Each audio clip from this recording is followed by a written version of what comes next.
Assalamualaikum warahmatullahi wabarakatuh. Perkenalkan, nama saya Najwa Dema dengan NIM 256120100095. Kelas Ceria Pagi, Prodi Manajemen Fakultas Ekonomi dan Bisnis. Di sini saya akan menjelaskan tentang tugas akuntansi. Bab 8, Pengendalian Internal dan Kas. Di sini ada tujuan pembelajarannya. Selanjutnya ada pengendalian internal. Pengendalian internal kerangka kerja terintegrasi adalah standar yang digunakan perusahaan dalam mendesain, menganalisis, dan mengevaluasi pengendalian internal. Tujuan pengendalian internal ada pengamanan aset, informasi akurat, dan kepatuhan terhadap hukum dan regulasi. Unsur-unsur pengendalian internal. 5 unsur pengendalian internal elements internal controls yang ditetapkan oleh kerangka kerja terintegrasi, yaitu lingkungan pengendalian, penilaian risiko atau risk assessment, produser pengendalian, pengawasan, dan informasi dan komunikasi. Unsur-unsur dalam pengendalian internal. Ancaman terhadap pengendalian. Lingkungan pengendalian ada penilaian risiko, prosedur pengendalian dan pengawasan. Informasi dan komunikasi ada manajemen dan perusahaan. Lingkungan pengendalian.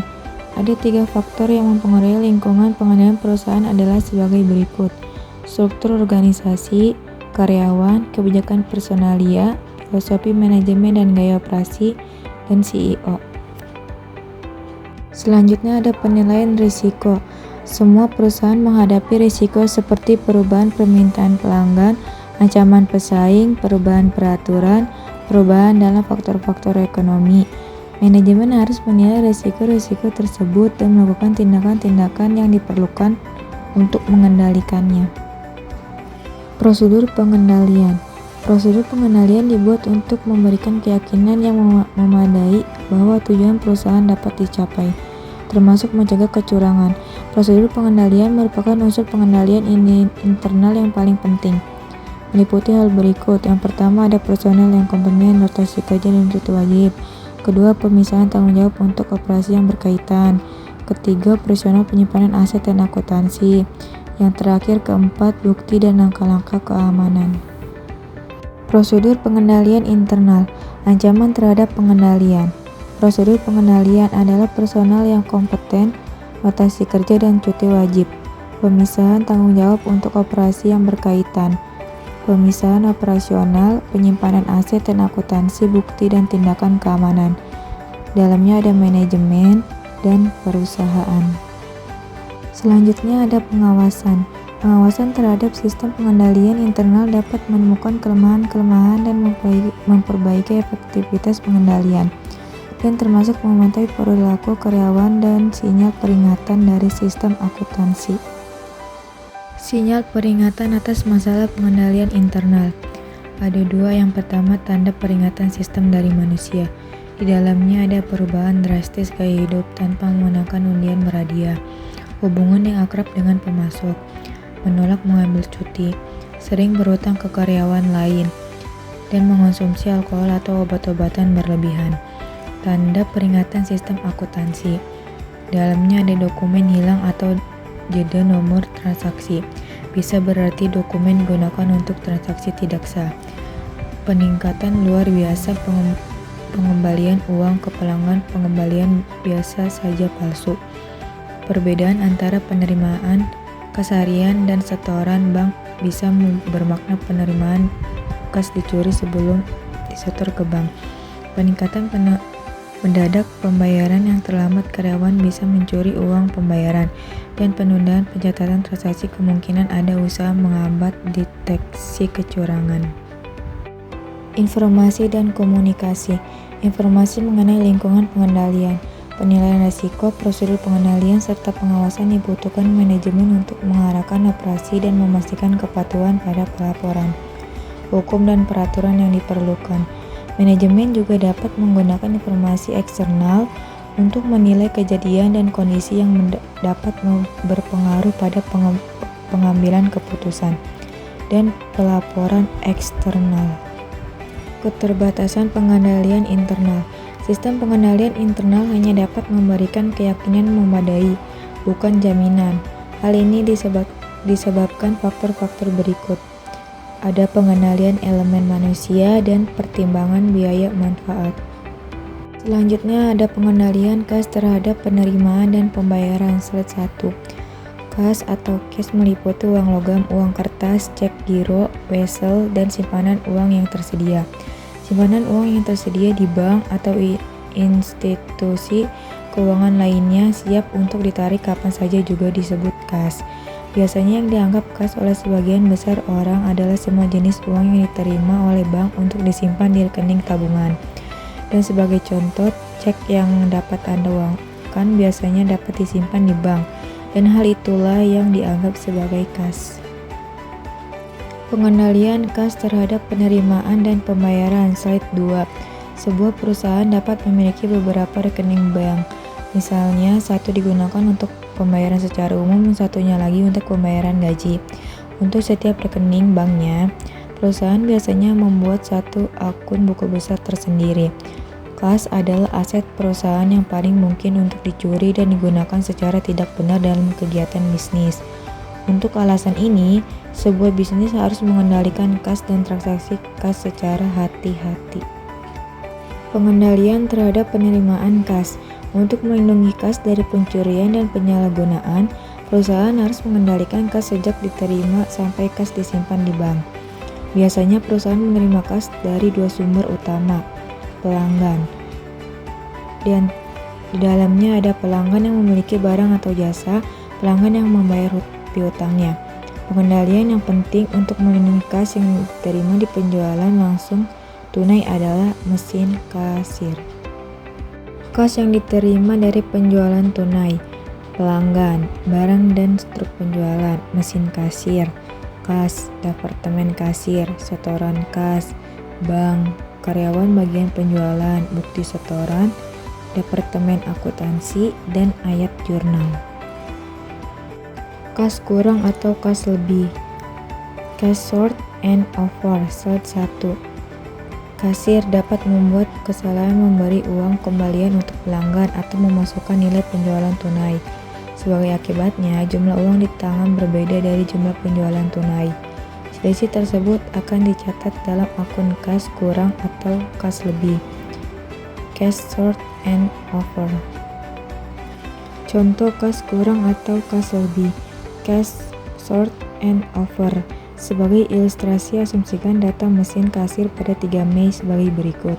Total kas pada mesin kasir untuk penjualan tunai 35.690.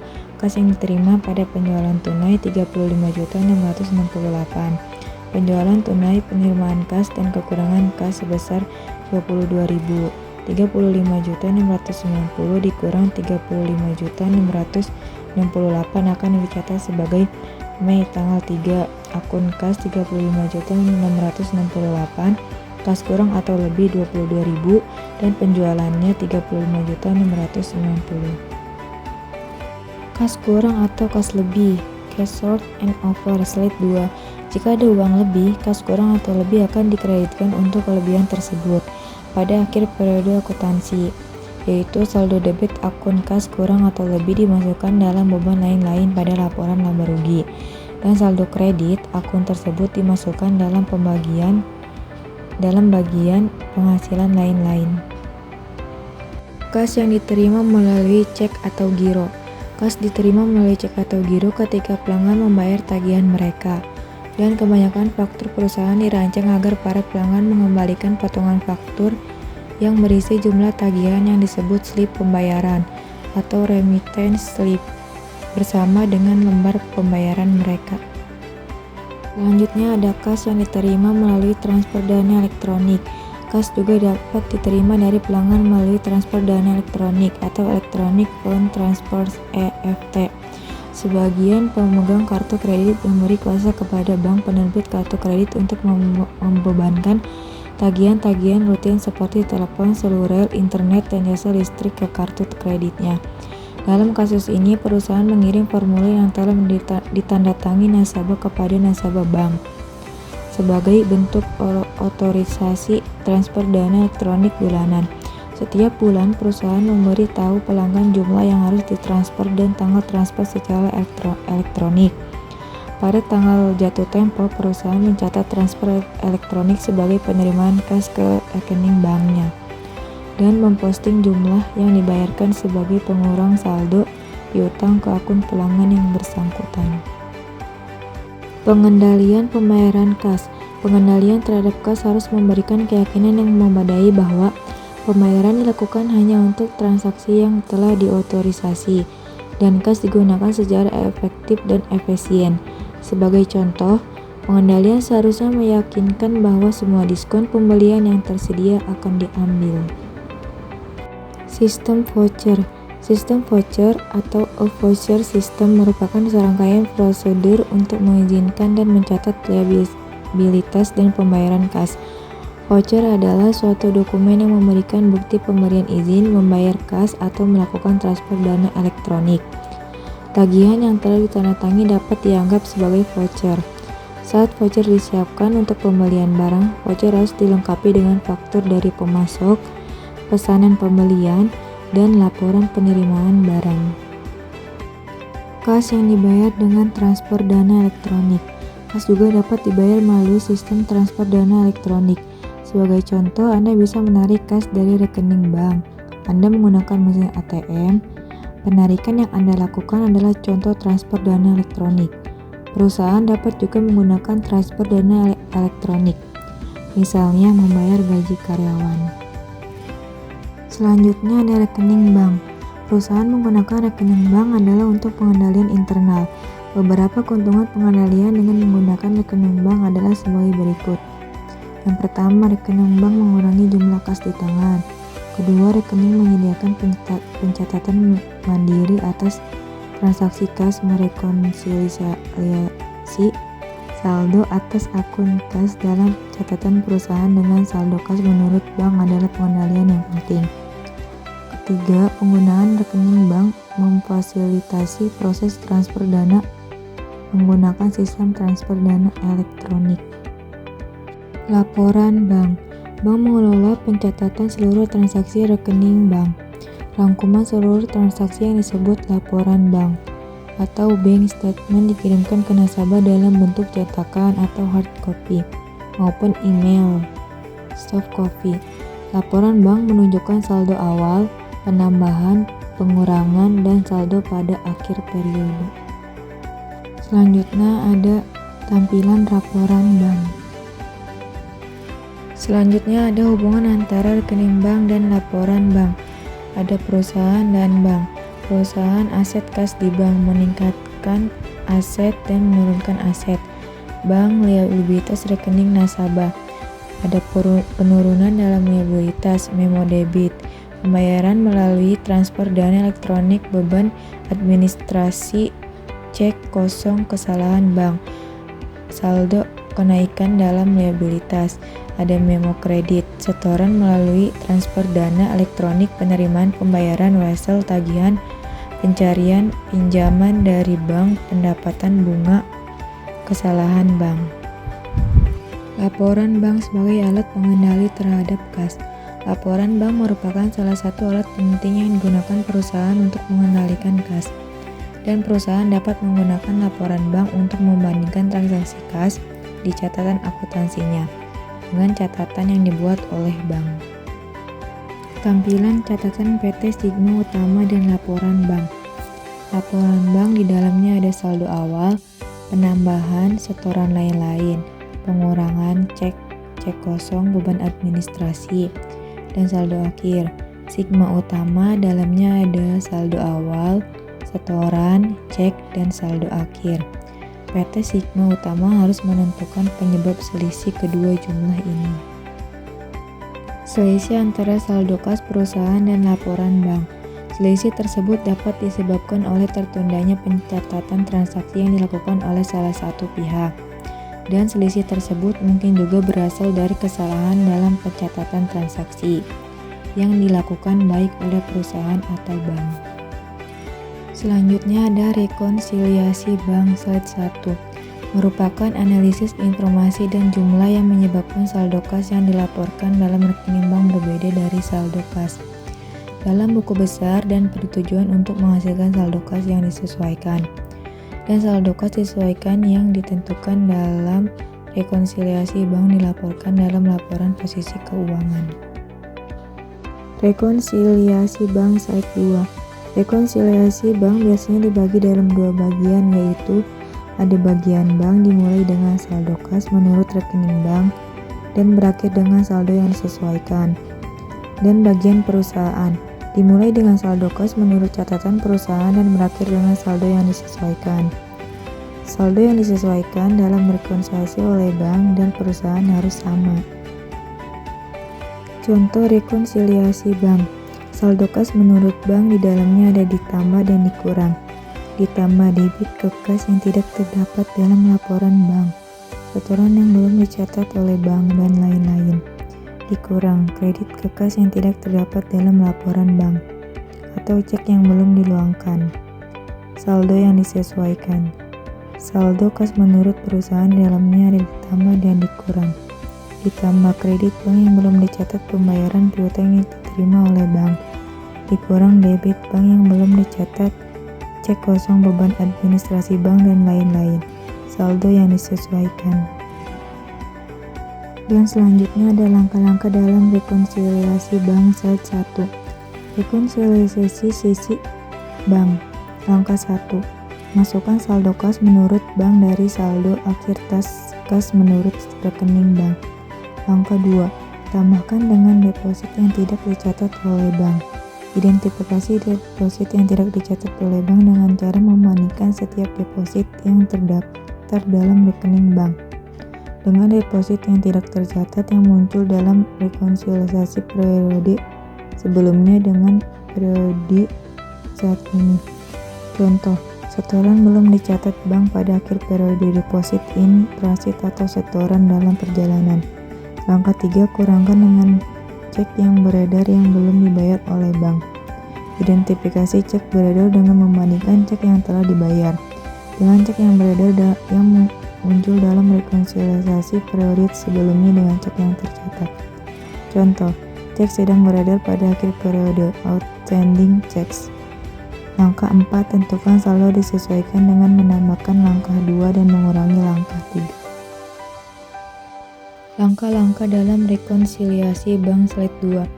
Rekonsiliasi sisi perusahaan. Langkah 5. Masukkan saldo kas menurut perusahaan dari saldo akhir kas dalam buku besar. Langkah 6. Tambahkan dengan memo kredit yang belum dicatat. Identifikasi memo kredit bank yang belum dicatat dengan membandingkan memo kredit rekening bank ayat jurnal. Contoh, wesel, tagih, dan bunga yang dikumpulkan oleh bank. Langkah 7. Kurangkan dengan memo debit yang belum dicatat. Identifikasi memo debit bank yang belum dicatat oleh perusahaan dengan membandingkannya memo debit laporan bank ayat jurnal. Contohnya cek kosong atau NSF pelanggan beban administrasi bank. Langkah 5. Tentukan saldo disesuaikan dengan menambah langkah 6 dan mengurangi langkah 7. Buktikan jika saldo disesuaikan sama. Langkah 9. Buktikan jika saldo disesuaikan yang ditentukan dalam langkah 4 dan 8 sama. Selanjutnya ada ilustrasi dari rekonsiliasi bank slide 1. Sebagian gambaran mengenai rekonsiliasi bank, kita akan menggunakan rekening bank untuk PT Sigma Utama di tampilan 7. Laporan bank ini menunjukkan saldo sebesar Rp3.359.780 per 31 Juli. Saldo kas dalam buku besar PT Sigma Utama pada tanggal yang sama adalah Rp2.549.990. Berikut ini adalah informasi-informasi yang perlu dicocokkan dengan menggunakan langkah-langkah yang telah disebutkan. Ilustrasi dari rekonsiliasi bank slide 2. Langkah 2. Setoran tanggal 31 Juli belum dicatat dalam rekening bank seharga Rp816.200. Langkah 3. Cek yang belum diuangkan. Langkah 6. Wesel tagih tagih 400, berikut bunga sebesar 8.000. Diterima oleh bank belum dicatat dalam jurnal seperti ditunjukkan dalam memo kredit. 408.000. Langkah 7, cek dari pelanggan Thomas Tarigan sebesar 300 dikembalikan oleh bank karena dana tidak mencukupi seperti tampak dalam memo debit 300. Ilustrasi dari rekonsiliasi bank slide 3. Beban administrasi bank seharga 18.000 belum dicatat dalam jurnal seperti ditunjukkan dalam memo debit seharga 18.000. Sebagian tambahan sebuah kesalahan 9.000 ditemukan. Kesalahan ini terjadi ketika cek No 879 sebesar 732.260 untuk pembayaran utang ke CV Mahakam dicatat di jurnal sebesar 723.260. Ya. Tampilan rekonsiliasi bank untuk PT Sigma Utama. PT Sigma Utama rekonsiliasi bank 31 Juli 2015. Di dalamnya ada saldo kas menurut laporan bank langkah pertama, ditambah setoran tanggal 31 Juli yang belum dicatat oleh bank langkah kedua, dikurangi cek yang belum diluangkan langkah ketiga, saldo yang disesuaikan langkah 4, saldo kas menurut catatan Omega Perdana langkah 5, ditambah pembayaran wesel tagih dan bunga yang diterima oleh bank langkah 6, dikurangi cek kosong, beban administrasi bank, kesalahan dan mencatat cek No 879 langkah 7, saldo yang disesuaikan langkah 8. Selanjutnya ayat jurnal untuk PT Sigma Utama. Berdasarkan rekonsiliasi bank sebelumnya, ayat jurnal untuk PT Sigma Utama adalah sebagai berikut. Juli tanggal 31, kas 408.000, wesel tagih 400, pendapatan bunga 8.000.